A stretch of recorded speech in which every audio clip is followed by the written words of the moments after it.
For the past 16 months, I've been trying to turn this into an artisan keycap. Well, to be fair, I didn't spend the entirety of the 16 months working on my keycaps, but anyways, let me show you where I'm at. I sculpted my keycap using Nomad Sculpt on my iPad. I then printed it out using my Resin 3D printer. I used it to make a silicone mold using Moldstar 30. We're going to use this mold to make a first test cast to see how it turned out. I'm experimenting with adding Cabosil to my resin. It acts as a thickening agent and makes the resin less runny. This sculpt is fairly more complex than my previous keycaps, so I'll need to do 4 different resin shots for the 4 different colors on my keycap. Here we're starting with the brown for the brown mask of the top of the keycap.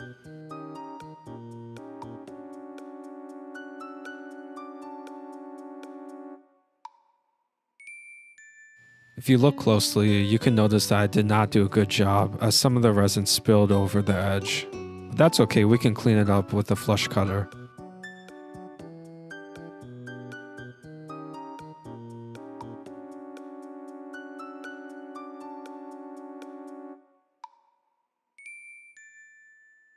I'm going to try to stick the mask back in the mold and push it down to make sure there are no gaps, and hopefully this will work out. Next, we're going to mix the red resin. I'm adding a lot more Cabosil here because I'm going to have to fight against gravity to inlay the red details in my mold. As you can see, I maybe added too much as it's really hard to work with and it's really difficult to spread the resin around here. I'm going to have to keep experimenting with how much Cabosil I add to my resin.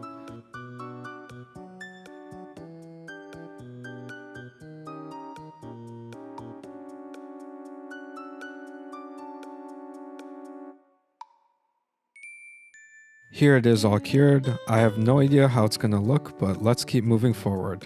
Next, I'm mixing some black resin and a little more Cabosil to inlay the black details of my mold. The black resin will fill in the stripes on each side of the keycap. You can see I kept the resin a little more runny, and I think I struck a better balance here.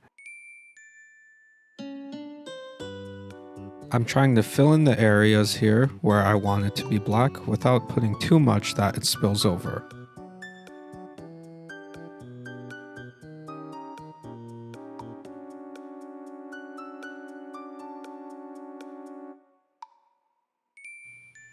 And now finally the last part, mixing the gray body resin and filling the rest of the mold.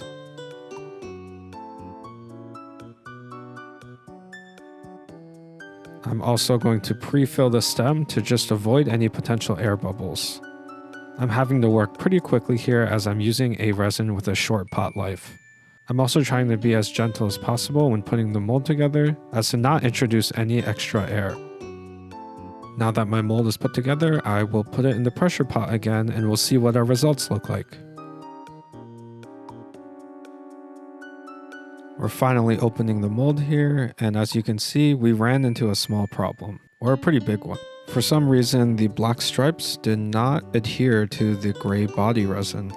I'm not exactly sure why this happened. Maybe I let the black resin cure for too long. I'm going to have to experiment with how long it takes for me to cast my keycaps. I need to ensure that everything adheres together for my different colors. You could also see that the red resin that I put into the mold wasn't put in too cleanly, as there's some bleeding and gaps here in the resin.